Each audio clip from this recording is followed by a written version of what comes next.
Hello all. So we are discussing antibiotics and the next antibiotic which we are going to discuss today is macrolides. Now before we proceed with macrolides, remember that these MLS antibiotics, that is macrolide, lincosamides and streptogramins, specifically streptogramins B, they are considered together because generally if bacteria becomes resistant to one type of antibiotic, say macrolides, there is cross resistance to lincosamides and streptogramins B as well. So that we are going to discuss in this video only. So what are these macrolides and ketolides? Well, macrolides, as the name suggests, these antibiotics have a large lactone ring. So size of ring determines the drug properties, and we have these rings which are 14 membered, 15 membered or 16 membered rings are there. For 14 membered rings we have drugs, that is erythromycin, which we will discuss as prototype. Then we have clarithromycin, roxithromycin. 15 membered ring is azithromycin, and we will see that azithromycin basically solves many of the problems which are associated with erythromycin. Then we have 16 membered ring, that is spiramycin, and this is an older agent not used now, but still it is the drug of choice for treatment of toxoplasmosis in pregnancy. Then apart from macrolides, we have other class of drugs, that is the ketolides, and the drug which is present in ketolides is clarithromycin, and this drug behaves just like macrolide, so we are not going to discuss it separately, but you should remember this name clarithromycin because it can be asked as a MCQ, which one is ketolide, right?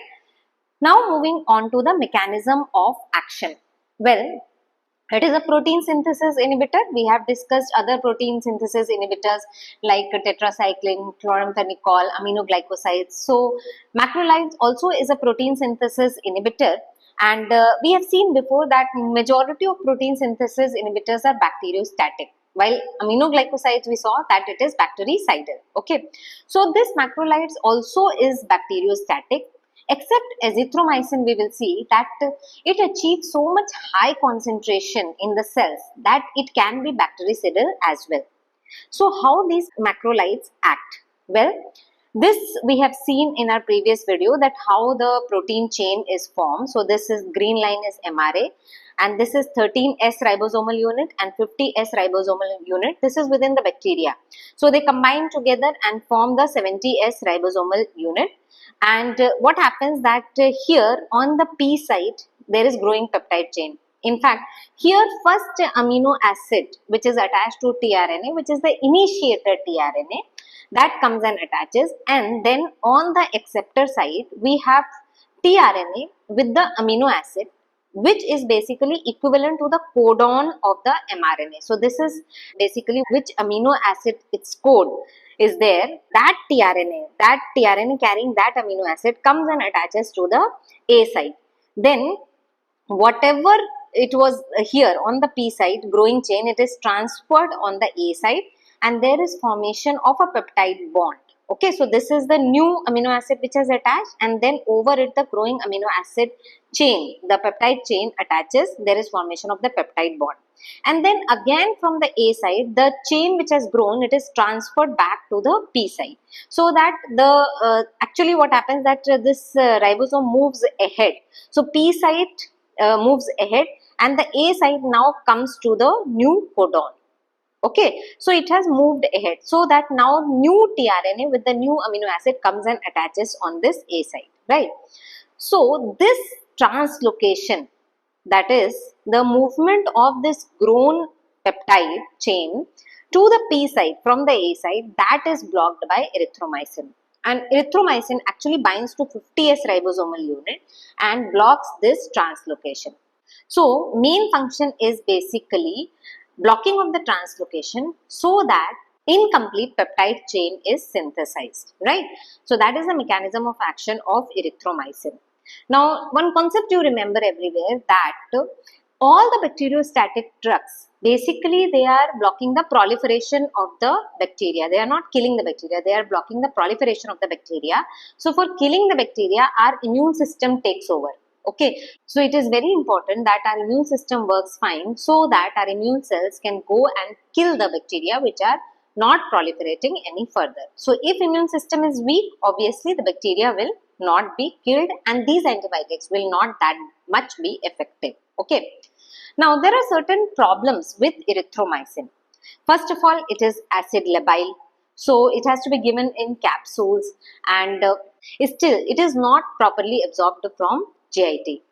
Its T half is very short, it is only 1.5 hours. So it has to be taken at least 4 times in a day. It has poor tissue penetration.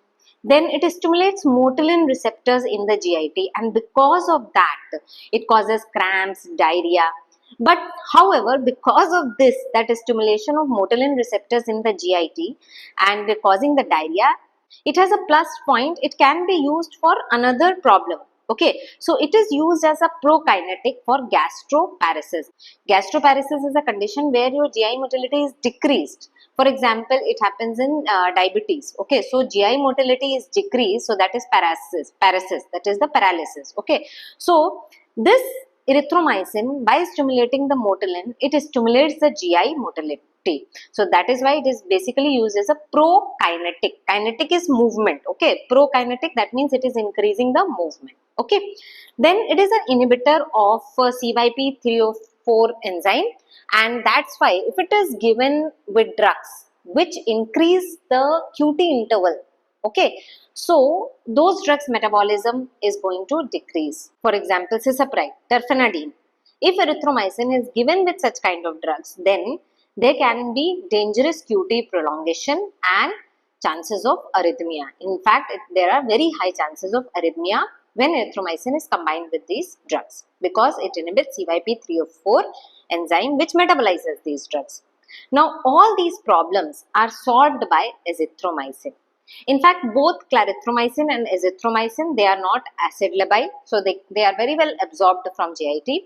On the other hand, azithromycin has a very long T half, it is 68 hours.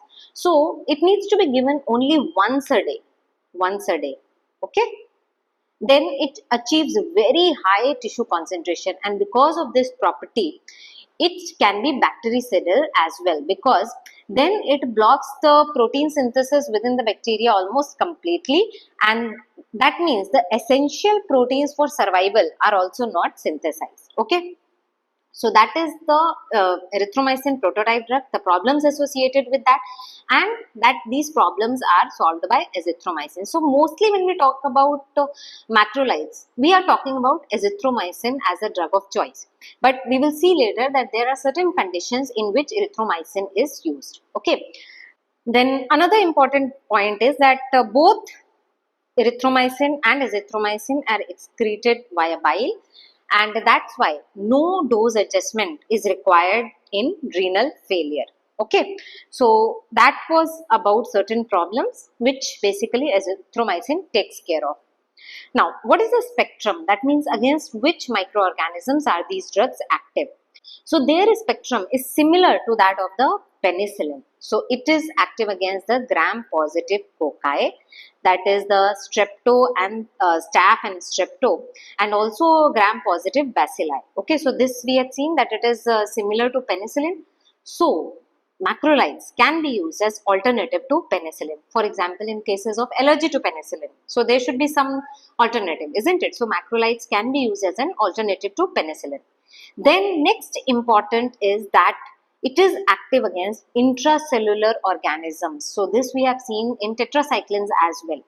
So here the intracellular organisms targeted by the macrolides include Mycoplasma, Chlamydia, Legionella, Rickettsia and also Mycobacterium avium complex. So it is used for the prophylaxis of MAC infection in AIDS. Okay.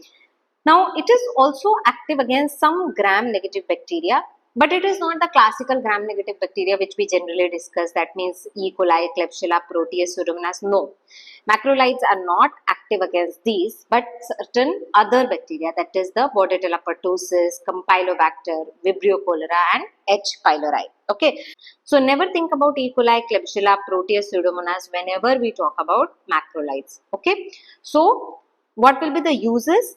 Well, alternative to penicillin in case of streptococcal pharyngitis, in case of diphtheria, leptospirosis. So we have seen that penicillin was the drug of choice in these conditions, but macrolides can be used in case of allergy.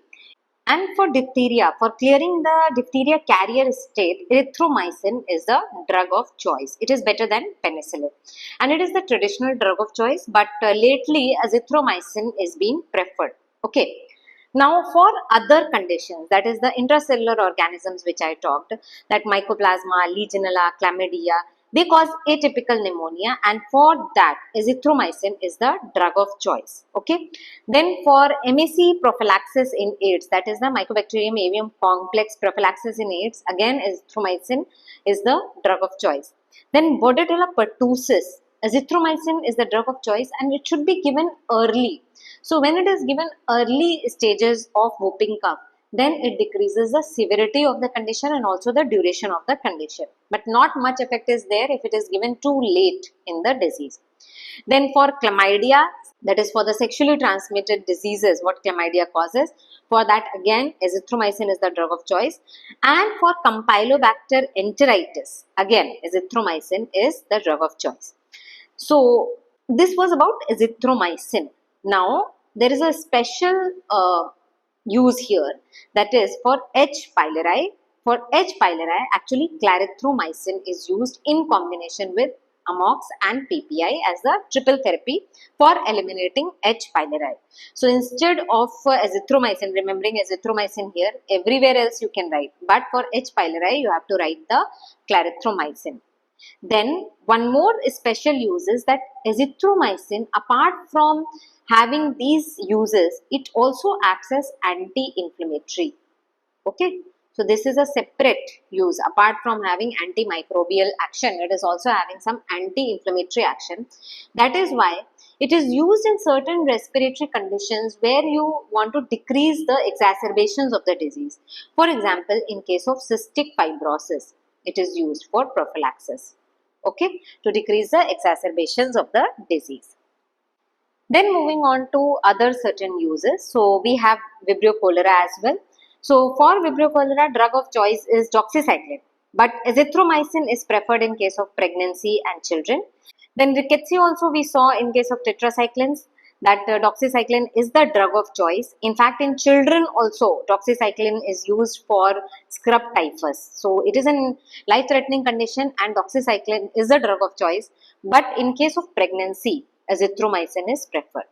So as I told you before, azithromycin has some special uses in as anti-inflammatory, and that is used in cystic fibrosis, bronchiectasis, panbronchiolitis for preventing the disease exacerbations. Now, what are the adverse effects?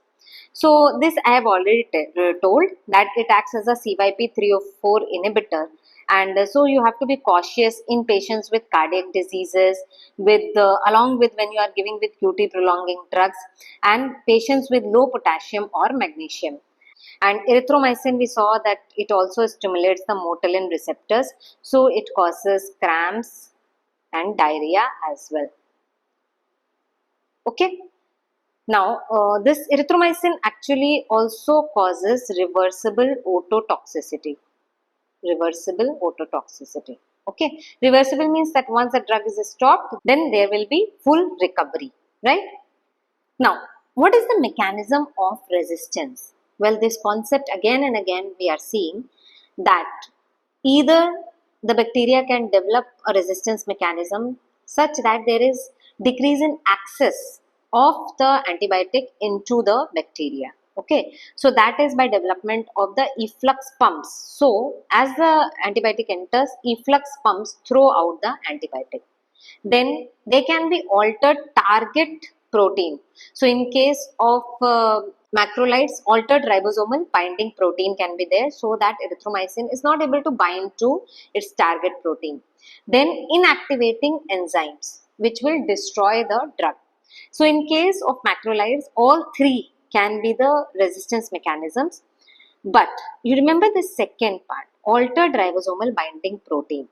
So in the bacteria, this enzyme can be synthesized by gene, and this enzyme methylates a site at 23S RNA. Okay, so 23S ribosomal unit. Okay, and actually this 50S ribosomal unit is formed by the combination of 23 plus 50S ribosomal unit. So if this 23 ribosomal unit is methylated, there will be altered binding site, and this actually causes a resistance for all three types of antibiotics, that is macrolides, lyncosamides, streptogramin, and streptogramin has two actually, streptogramin A and streptogramin B. So it develops resistance against streptogramin B. Okay, so that is why you see in your books that all these three are given in the same chapter, because if there is development of resistance by this mechanism, then there will be resistance for all these antibiotics, right? So that was about macrolides. I hope you have understood simple basic concepts. And spectrum, remember, it is an alternative to penicillin and the tetracycline alternative also, because it is used in rickettsia, vibrio cholera, and then for basically your atypical pneumonia, that is the drug of choice, and also for sexually transmitted diseases caused by chlamydia. We also saw clarithromycin, which is used as combination therapy for H. pylori. So that was about macrolides. Thanks for watching the video. If you liked it, do press the like button, do share the video with others, and don't forget to subscribe to the channel Physiology Open. Thank you.